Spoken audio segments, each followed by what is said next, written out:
क्या कर रहा है ये? क्या कर रहा है ये? मैंने पूछा। अरे कुछ नहीं कर रहा, वो इसके यहाँ पे ना बिजली नहीं आ रही थी तो ये चेक करने आया था कि इसकी मशीन खराब है या फिर इसका बिजली का बोर्ड खराब है।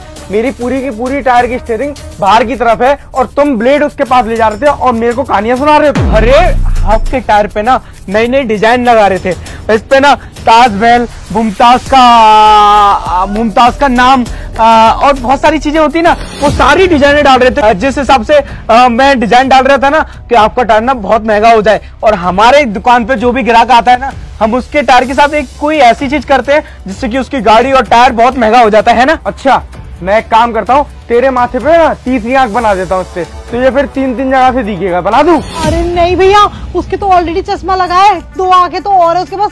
पर भैया आप ना कुछ गलत फहमी में जी रहे हो, हम ऐसा कुछ नहीं कर रहे थे। आपको कहीं ऐसा तो नहीं लग रहा हम आपका टायर काट रहे थे? ना ना भैया, इतना पुराना काम है हमारा, हम ये सब नहीं करते।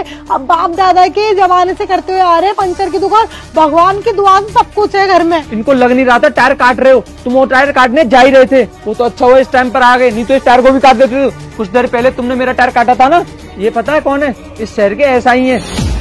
ऐसा ही?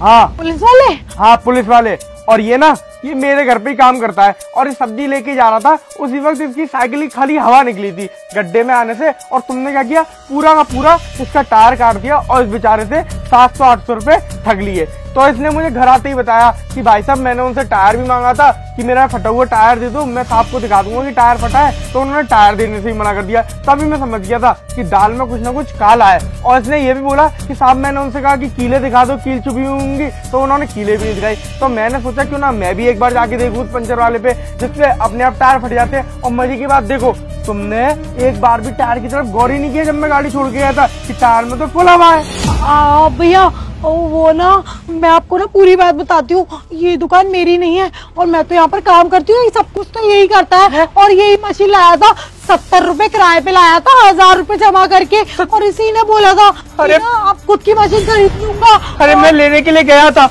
लेकिन दुकान ना बंद थी, फिर मैंने इनको मैसेज डाला, ये लेकर आई मशीन, मैं थोड़ी ना लाया। झूठा भैया, मेरे को तो मैसेज पढ़ना नहीं आता, लिखना तो दूर की बात है। अरे बस करो, कितना झूठ बोलोगी साहब। ये बहुत लपड़ जीप चला रही थी मुझसे, इसी का सब कुछ किया हुआ है, यही सबसे बड़ी सात दिमाग है इसका। क्यों तुम लोगों को शर्म नहीं आती है? ये छोटे छोटे गरीब लोगों का तुम हक मार रहे हो, या फिर छोटे छोड़ो किसी का भी तुम हक मार रहे हो। अगर उसकी गाड़ी में पंचर होता है तो वो तुम्हें उस पंचर के पूरे पैसे देकर जा रहा है ना, तुम अपने लालच के चक्कर में उसका नुकसान क्यों कर रहे हो? भैया बहुत दिनों से ना यहाँ पर ना कोई आ नहीं रहा था, तो हमारी बिक्री है ना पट्ट होती जा रही थी, और हम लोगों को ज्यादा पैसा भी कमाना था, इसको भी तो देना पड़ता है ना।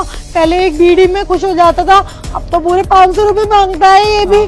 तो इसलिए ना फिर मैंने आइडिया लगाया कि टाइल्स काटने वाली मशीन से ना टायर काट देंगे, और उसके बाद में ना हम लोग ज्यादा पैसा कमाएंगे। मैडम मैं सब समझ गया कि तुम ये सब क्यों करते हो यहाँ पे, क्योंकि तुम्हें पता है 2-2.5 किलोमीटर की रेंज में कोई और पंचर वाला नहीं है, तो इसी चीज का फायदा उठाते हो ना तुम लोग।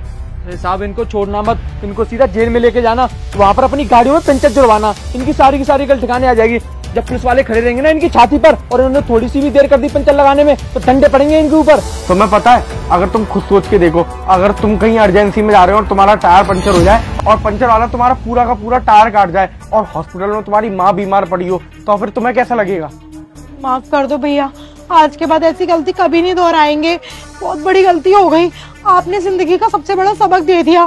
हम लोग जाने अनजाने में ना बहुत लोगों की बद्दुआ ले रहे थे और उनके साथ गलत कर रहे थे, लेकिन आज के बाद कभी नहीं करेंगे। हम लोग अपनी ईमानदारी का पैसा ही कमाएंगे। तो माफ कर दो भैया। मैडम माफी तो मिलेगी, पर 1 महीने की जेल काटने के बाद, क्योंकि मैं एक पुलिस वाला हूँ और मैंने वारदात होते हुए देखा है, तो मैं मुजरिम को ऐसे खुले में नहीं छोड़ सकता। तुम्हें दंड जरूर मिलेगा, तुम्हें पूरे 1 महीने की जेल होगी। चलो ऐसे भैया चल रहे हो थाने के, पीसीआर यहीं बुलाऊं, 2 साल की जेल कराऊं? चलो ऐसे।